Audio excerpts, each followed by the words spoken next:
G'day everybody, where's Wally here? Hey, Adam has been a little miffed that the Indians didn't show the lunar rover driving through the depression. We get to see it come down the ramp here. And one thing I pretty much noticed straight away is the design. He just pulls it there, and the fact is quite a low wheelbase there. And another thing I noticed in relation to that design is that big crater that's a couple of, 3-4 meters out from the ramp, that it would appear this lunar rover is going to have to encounter. So I can't wait to see how this lunar rover deals with that giant crater, particularly given the fact it's got a low wheelbase. Can't wait. Oh, listen to Adam exaggerate. Talk about a huge hole and talk about a low body size. But Adam, do you actually do any research? Do you look at how the rover is designed with the double swing arm suspension capable of traversing 5 centimetre rocks? They estimate the size of the depression to be 10 centimetres. Seems to be well within its capability. Here we go. Approaching the big crater. Will they avoid it, or will they test this technology straight off the ramp? Oh. Interesting that they cut it there, just before their lunar rover encountered its first obstacle. I wonder why they cut it there. You would have thought that'd make great footage, showing their technology being tested straight off the ramp and overcoming that crater.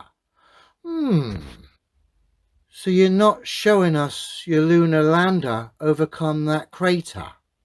Bit strange, isn't it? I would have thought that would have made incredible viewing. In fact, when we zoom in on this area, particularly where you cut from the last shot, and we look at the tracks and the area in between the tracks, and then we look at the area to the right, it would appear there's been a bit of a clean-up job there. And the fact you didn't show us your lunar rover overcome that crater tells me your rover prop got stuck there on your stage. And as a result, you had to get someone to pull it out of the makeshift crater. And because they did that, you had to hide the footprints and do a bit of a clean-up job in that said area. Well, Adam, he made up a whole story that it was stuck and that somebody had to sweep the lunar regolith clean. But of course that is testable, as we have both before and after images. Hey Adam, and you do like to do a blink test or two, so I'm just a little unsure why you didn't do it this time. Maybe you did and you didn't like what you saw. I've got very basic understanding, so you might have to bear with me. And so, as you still haven't told me, Adam, just where I need to look, I guess I'll have to do a blink test and look at the whole scene myself and see what I can see. Okay, let's have a look. Well, I don't see anything other than wheel tracks. Funny how we have evidence that the rover popped through the depression and Adam still was having doubts. I wonder if there is any misplaced rocks anywhere. I don't entirely know exactly what's going on. Now, the next dopey thing that Adam said was that he thought the Indians should put really huge cameras on the landers and point them back at Earth to show weather and then flog off the advertising rights. So let's just address if it is real and what should really be happening. India should be going to the moon, taking hundreds of cameras up there, some with zoom capabilities, all of them set up facing the Earth 24/7. Some of the cameras, they could sell the live stream footage to weather channels, and just doing that alone, they'd save thousands of lives each year just by watching the Earth 24/7, able to watch, observe the Earth, the weather patterns, and as a result, based on what they're seeing, save thousands of lives. You can make a lot of money from that just alone. With other cameras, you could sell to add revenue. Imagine how cool that would be. Well, there's a couple of problems with that, old boy. The moon is much further away than the geosynchronous position that the current weather satellites are in. So who would want to look and see that? I can't work that out. The current weather sats are in geostationary orbit, so they do remain looking at the same country 24/7. A lunar-based one would need to be constantly pointing, And then for half the month they would be unable to see the Earth at all.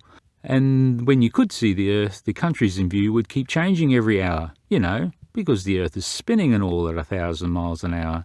So it's a really dopey idea, hey Adam? I don't even know what to do. Then the next level Earth fail was this gem. Here, let me just show you so that you too can see Adam's fail all for yourself.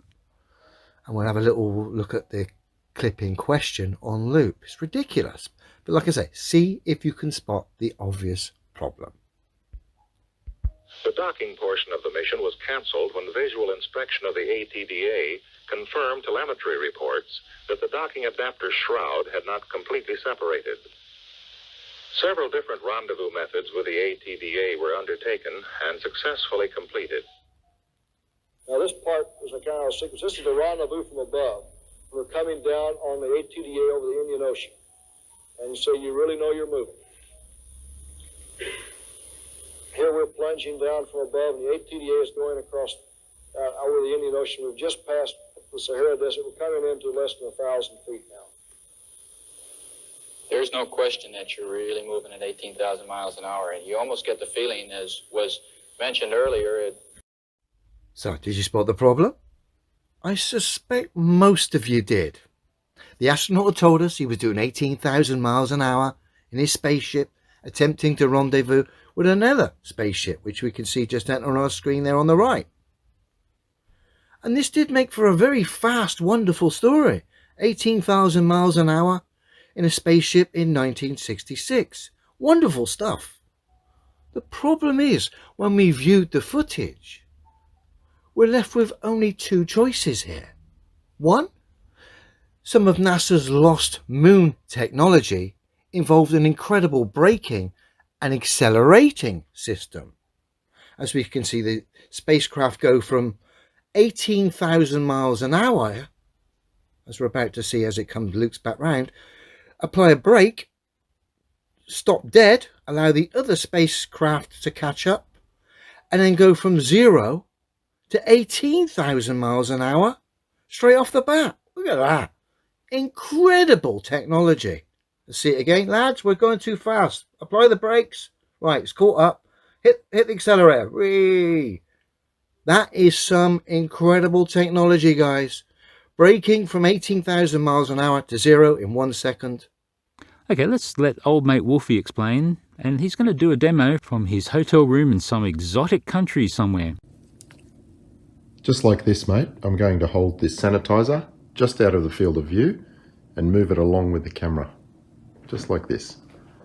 And then we're just going to rotate the camera briefly and continue. Oh, that was just so brilliant, mate. I love just seeing the background apparent motion cease as the camera rotates. Funny how that happens. And guess which flatties really bought Adam? Oh my goodness, Mickey. What's wrong with you, mate? What's wrong with you, mate? Your dyscalculia catching up with you again, hey? Thanks, mate. Oh, lol, the old goat. Nice choice. I see what you did there, matey. Of course, all of us with 3D capable brains instantly knew that the rocket with the camera was just changing attitude to be able to look at the target. And while rolling or pitching, the background just happened to match the speed of the tracking, and so it appeared to stop moving. Oh, much lol. Okay, that will do. Adam is failing, and we all know he does. I don't entirely know exactly what's going on. No demonstrable science from him yet again today. But I stand by the things that are demonstrably true. Thanks, guys. Enjoy this. So I broke the leg off my keyboard. I thought I should really 3D print one of these. But then I thought, I have CNC magic. Why not make one? Let me show you how you go about it. So you get your part. A bit of stock, yeah, I think you'll get 2 out of that. A couple appropriate end mills. Why not? And it just takes a little bit of magic.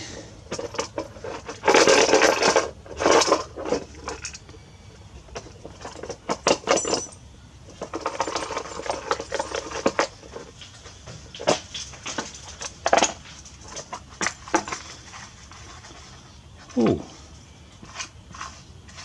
I did want to make 2 of them.